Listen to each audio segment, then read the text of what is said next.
필사즉생 죽어야 할 것 네 번째 시간입니다. 오늘 본문을 통해서 우리가 죽어야 할 것은 바로 이것입니다. 나의 계산, 나의 계산 이라는 제목으로 말씀을 나누겠습니다. 초보는 전문가와 동행하며 자신의 지식과 계산법을 내려놓아야 합니다.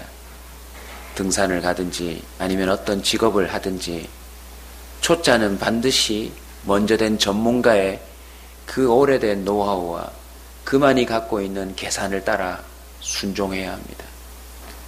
전지전능하신 주님과 동행하는 사람이라면 더더욱 자신의 계산을 죽여야 합니다. 예수님은 십자가로 가는 여정 중에요, 제자들에게 하나하나 가르쳐 주시는데 그 훈련 내용을 보면 우리의 계산법을 내려놓도록 만들어주세요. 오늘 본문 보시면 빌립을 시험하고자 하여, 이 시험이 무슨 시험입니까? 과연 어떻게 답을 다는지, 어떻게 계산해서 어떻게 연산을 해서 결국 답을 다는지 보겠다라는 것입니다.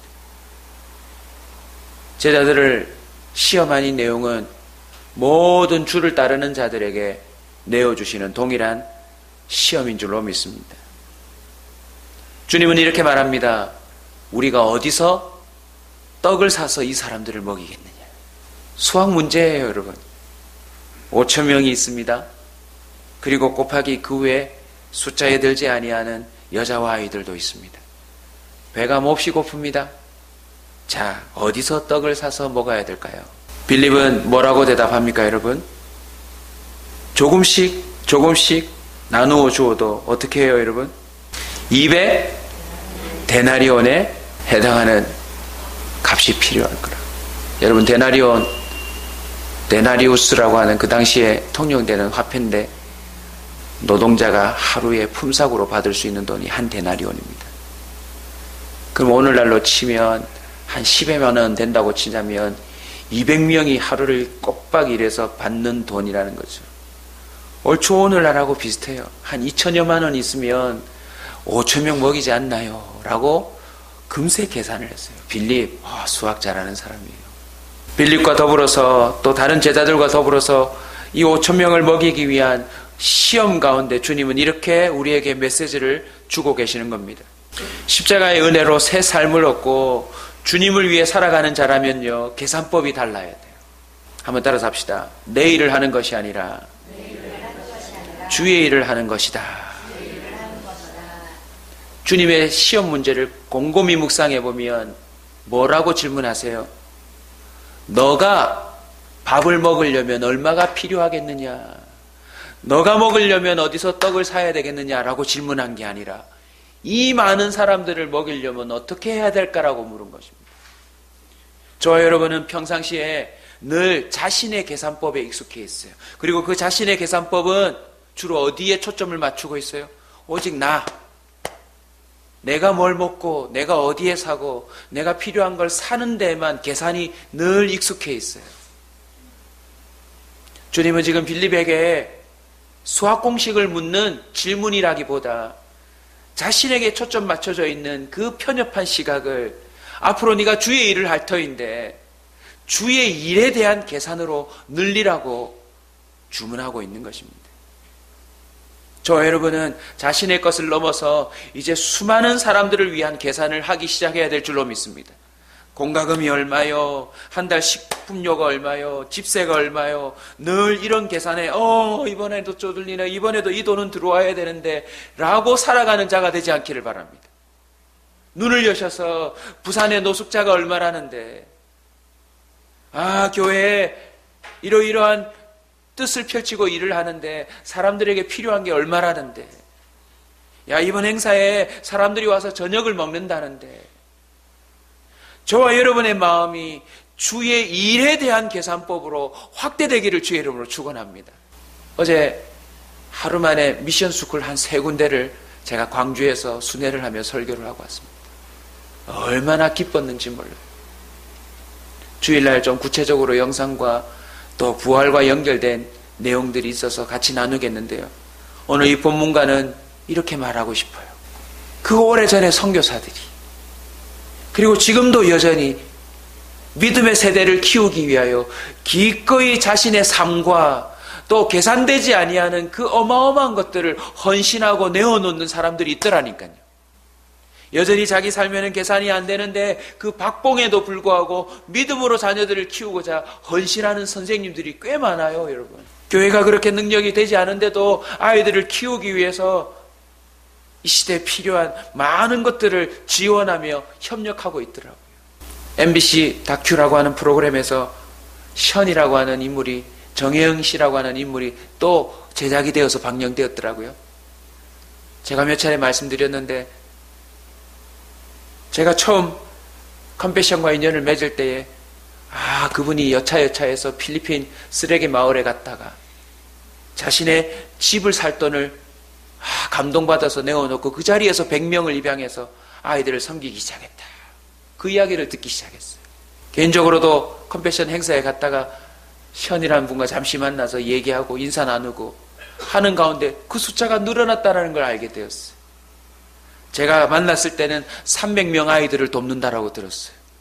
근데 그 다음 또 컴패션 행사에 연결되었을 때 800명을 돕는다고 들었어요.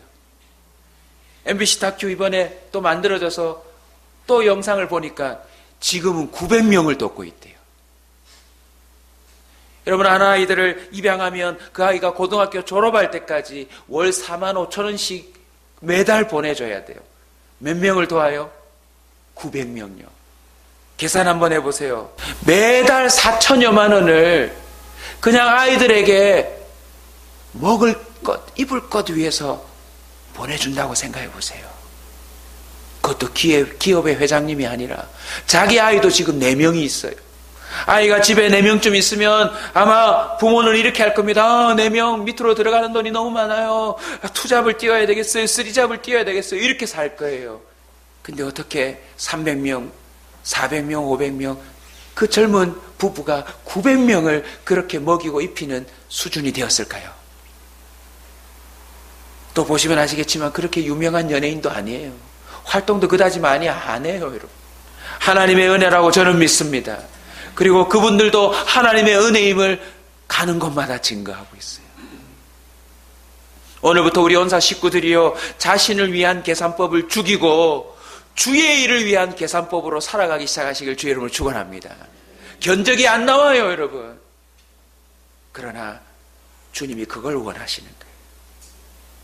감사하게도 우리 교회 성도님하고 교제하는 가운데 참 기쁜 마음을 감출 수 없는 이야기를 들었어요. 집사님도 자녀분들이 개를 한 마리 키우자라고는 그런 제안들이 있었는데 곰곰이 생각하시다가 개 키우는 그 밑에 들어갈 돈을 사람을 살리자 하셔가지고 아프리카 아이 1명을 입양하셨대요. 바로 이거예요. 자기를 위한 계산법으로 살면요, 평생 쪼들리게 살아야 돼요. 평생 고만고만한 계산법으로 살아야 돼요. 그러나 저와 여러분은 이제 주의 일을 향한 계산법으로 사셔야 합니다. 하나님이 역사하실 테니까. 그걸 위해 우리를 선택하셨고 제자로 부르셨으니까 말입니다.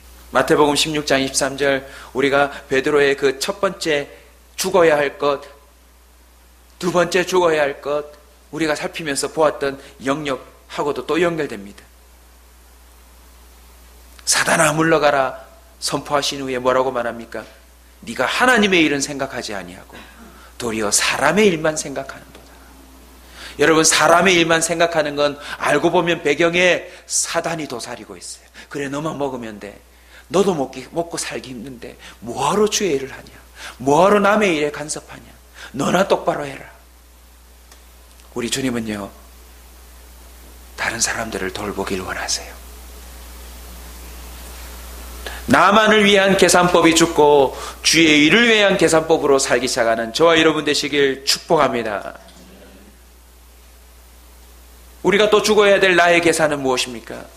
안 된다, 부족하다라는 생각입니다.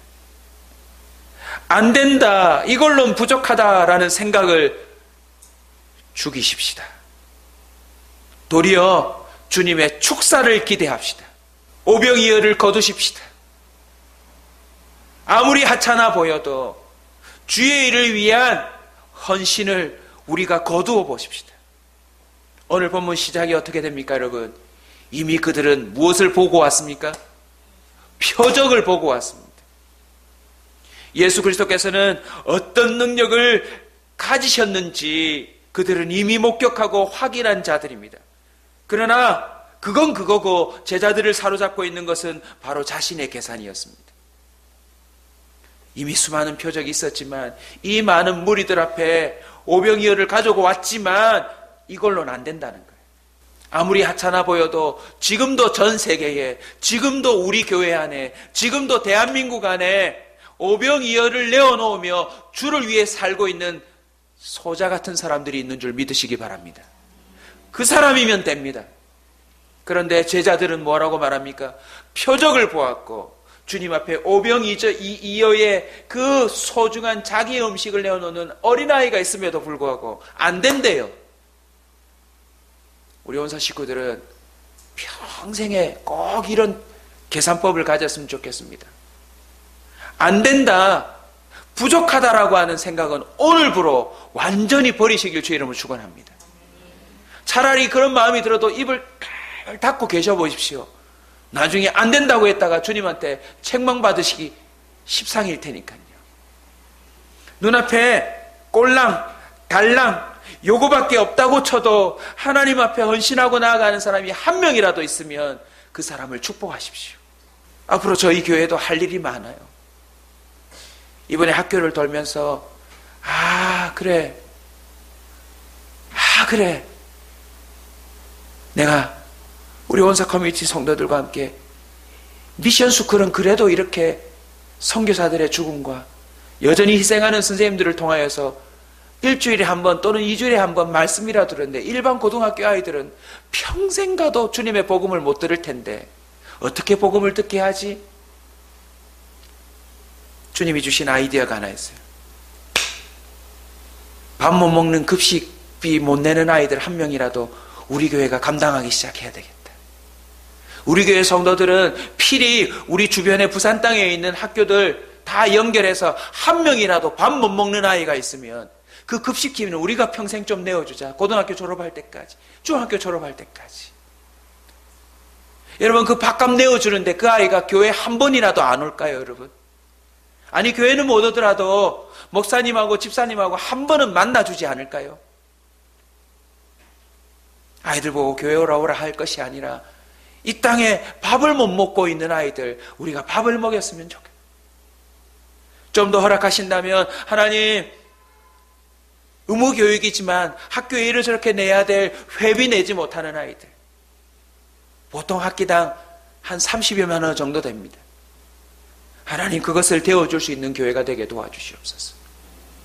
일반 고등학교이지만 우리가 학교에다가 적어도 10명, 100명, 많으면 200명이라도 장학금을 그렇게 준다면 목사가 그 학교에 들어가서 설교 한번 할 수 있지 않을까요, 여러분? 꿈이 생겼어요. 할 수만 있다면 부산 땅에 배 고픈 모든 자들을 우리 온사 식구들이 다 먹였으면 좋겠다. 항상 쌀을 살 때에 다른 사람 먹을 쌀 한 가마니를 또 샀으면 좋겠다. 사랑하는 성도 여러분, 앞으로 주를 위한 일들 앞에 안 된다, 부족한다 라고 하는 생각은, 그 계산은 죽이시길 바랍니다. 수많은 표적을 행하신 주님이 함께 하지 않으십니까? 주님은 됩니다. 주님이 지금 하시려고 시험하는 것입니다. 마가복음 9장 23절 함께 선포합시다. 예수께서 이르시되 할 수 있거든이 무슨 말이냐? 믿는 자에게는 능히 하지 못할 일이 없느니라. 앞으로 무슨 일이 있어도 주의 일이라면 안 된다, 부족한다 말하지 않기로 선언하시면 아멘 한번 하시기 바랍니다. 아멘. 그리고 된다면 여러분이 오병이어를 드리는 사람들이 되시길 축원합니다. 이걸로는 안 되겠지만 여러분이 가진 소중한 것을 주의 일을 위하여 드리시길 바랍니다.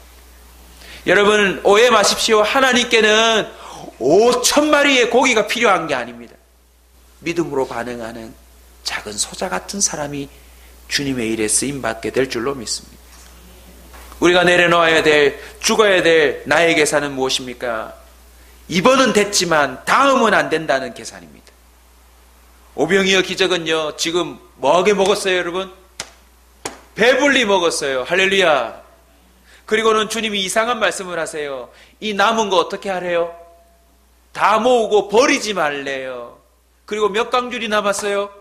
12강줄이 남았어요.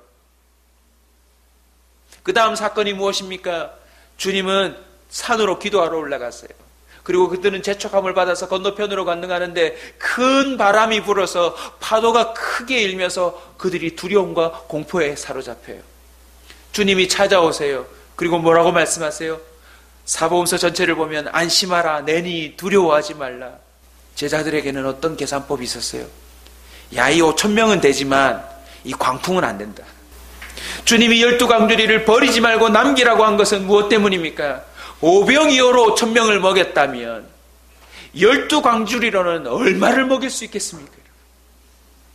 주님은 우리에게 어떤 계산법을 주고 있으십니까? 내가 너와 함께한다. 이것은 되고 저것은 안 되는 것이 아니라 내가 너와 함께하면 무엇이든지 된다라고 하는 계산법을 평생에 심어주고 계신다라는 것입니다. 우리는 자꾸 남은 조각을 버려버려요. 주님이 크게 은혜를 주셨으면 어이구 배불리 먹었다 하고는 그 남은 조각을 싸그리 버려버려요. 이렇게 도전하면 어떨까요? 여러분이 정말 기적과 같은 은혜를 받았으면 그걸 남은 조각 남기듯 꼭 수첩에다가 기록해 놓으시고 꼭 어디에다가도 흔적을 남겨 놓으시고 믿음이 약해질 때마다 다시 그것을 보면서 계산법을 달리하시길 바랍니다. 야고보서 1장 2절에 이렇게 말합니다. 내 형제들아, 너희가 여러 가지 시험을 당하거든 온전히 기쁘게 여기라. 아니, 시험을 당하면 힘들어해야 되지. 주님은 온전히 기쁘게 여기래요. 이유가 뭔지 아세요? 계산법을 달리하라는 거예요.